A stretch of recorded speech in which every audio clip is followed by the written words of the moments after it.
eyes were beautiful when you were by my side, but now they're pitiful to me. My dreams were conquerable when you were on my side, but now they're difficult to see. I was so pretty, pretty, pretty to me before you left me. I was so pretty, pretty, pretty. Now you're gone. I was so pretty, pretty, pretty to me. Tell me, why'd you leave me? I was so pretty, pretty, pretty.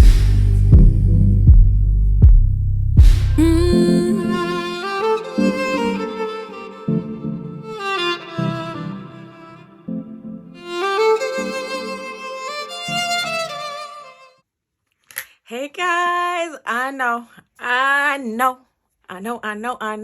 It's been quite a minute since I've been on here. It's 2021. So as you all know, 2020 was a lot. I said I was going to relaunch. I was going to do all this stuff in 2020. And then your girl Corona came through, wreaking havoc. And I just was not here for it. I was like, look, I am alive. I'm just trying to stay corona free, pay my bills, and not gain weight. I stay corona free. I paid my bills. But yeah, had high anxiety throughout the whole thing. So I'm an emotional eater. So I was eating. And I was drinking. So gained a little weight. Wasn't doing 100% with my legs. I would get on, I would get off, but I'm doing better. I'm getting it all together. But I was like, you know what? It's been a minute. I need to come on here, say I'm alive. I'm doing well. I'm going to get back in the rotation of making videos. So I hope you all vibe with me, subscribe, come on in. Welcome to the crew. If you're not a part of my subscribers, go ahead and subscribe because I will be putting out some more content moving forward. So let's see what I want to talk about today. All right, so I guess I will talk about, well, we're getting close to Valentine's Day. So let's talk about dating. All right, so living with lymphedema has a lot of challenges, like, having to take care of your affected body part. For me, my legs, like having to wrap, and at nighttime, I'm dressed up like a Michelin man. I either have my wraps on or I have my tributes on. Then I have a CPAP and I have to wear a mouth guard because I grind my teeth at night. So it's a whole thing, honey. But dating outside of that, just like for me, I can't say that it's been any greater a challenge for somebody who doesn't have a chronic disorder. Because I don't know what that experience is like. I just know I hear a lot of the same issues that I have that other people have dating. I can't say I've had any real serious relationships, because in my 20s, I really wasn't even thinking like that hard about dating. I was just out having fun. I would go out on dates. I'd meet guys, and it would just, I can't say that I was always on a date by any means. But I went out, wasn't a big deal. It was easier. I found it was easier in college, easier, going out, seeing people. I didn't feel a super discomfort with it because they could see me. They saw my legs. There was not like a big question. There wasn't a big spiel. Fast forward to now. A couple years ago, I started trying online dating. I've tried, the first time I tried, app I tried was Plenty of Fish. I tried OkCupid. I've tried Tinder, Hinge, and Bumble. I've tried those. I've gone on dates on, I didn't do dates on Bumble. It was just too confusing. I don't know. It was just too much for me. But because I don't really like making the first move. I'm not that kind of person. So it was just the whole Bumble thing didn't really work for me. But I've gone on a few dates and I've met guys through those apps. I've had some good experiences. We're not together, but they were nice guys. And I had a horrific, crazy, life-altering, make me be introspective interaction on there. I would say dating with a chronic disorder, you have to be confident in who you are. Because like when I'll get on the app, that's one of the first things in my bio or whatever little statement. I'm like, hey, I have big legs. I have a disorder called lymphedema. Google it.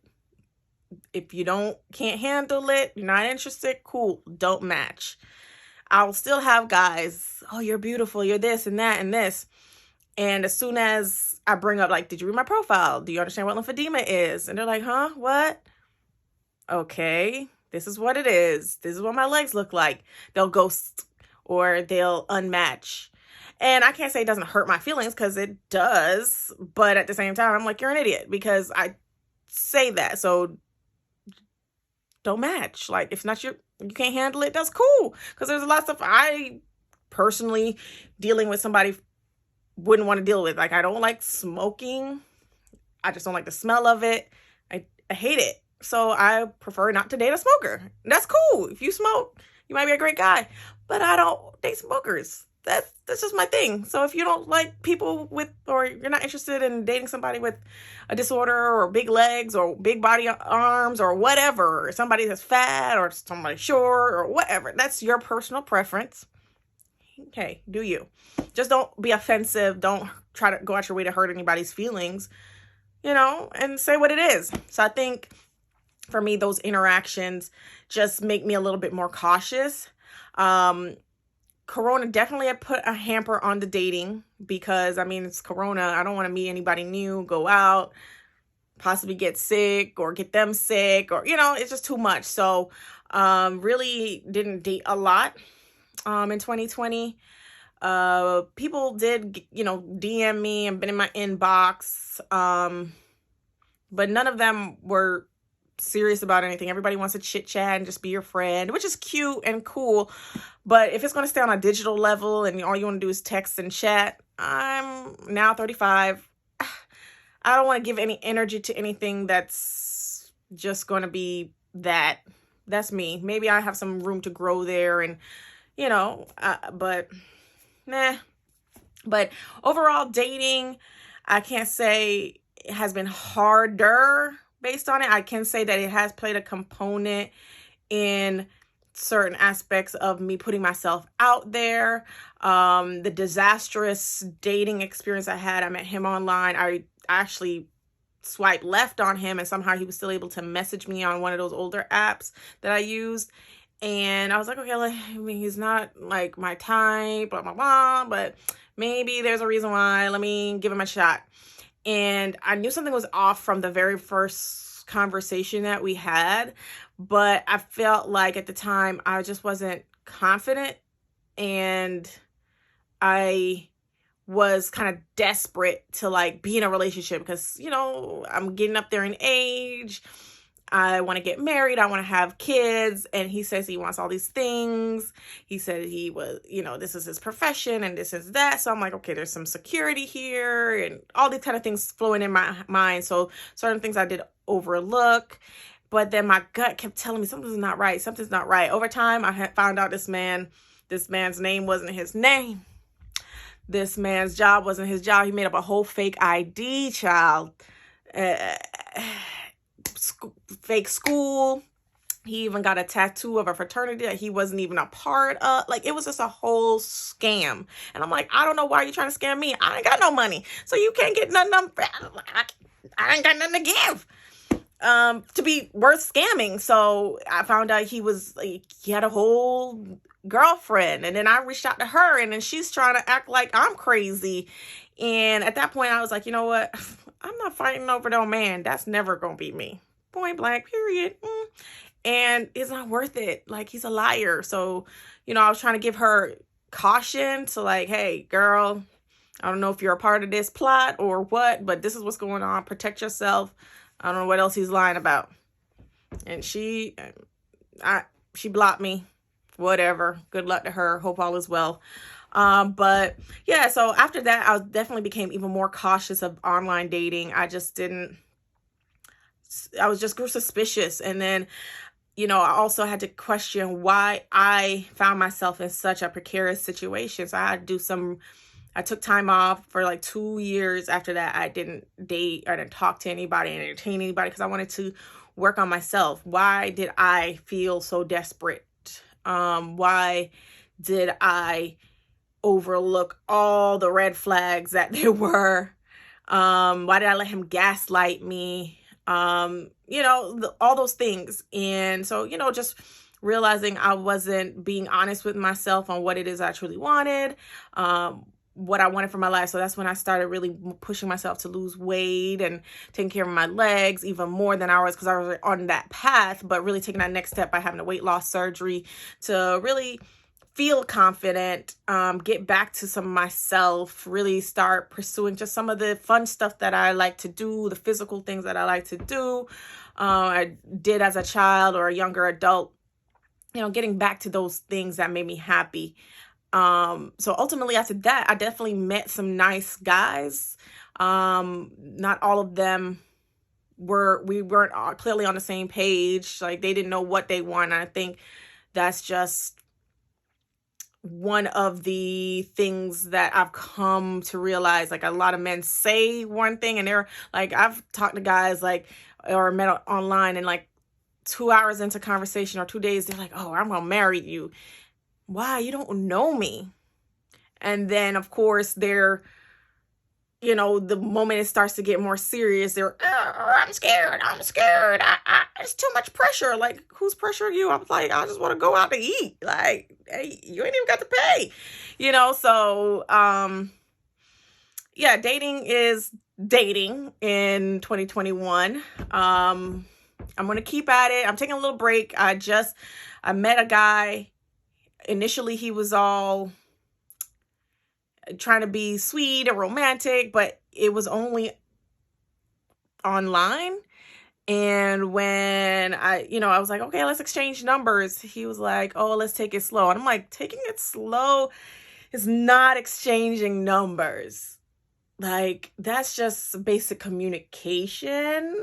So I grew suspicious of him. And then all of a sudden he just wants to be friend. And I'm like, man, this man might be married with a whole bunch of kids. So I just eventually was like, you seem like a nice guy. I really enjoyed chatting with you, but I'm not looking for a pen pal. I don't know if you're in jail. You in another country. I don't know. I can't say with 100% certainty what that man was. I might have been talking to a ghost at this point, because we never actually talked on the phone, never saw each other in person. So it's just weird dating now. And I'm just like, I need a break. I got so many other things to focus on right now. But, dating with lymphedema, I can't say, like I said, it's been an interesting journey. I'm hoping to meet a man that I will love forever, will love me forever, and we can get married and have kids. But, if you have any dating advice, dating stories that you'd like to share, comment below. Come on my Instagram, let me know, because I'm definitely interested to get some advice on things or places, or how you guys have been dating in Corona times, how that's worked out for you. So let me know. I don't want to make this video too long, because it can be. We can have part 2, part 3, part 4, part 5.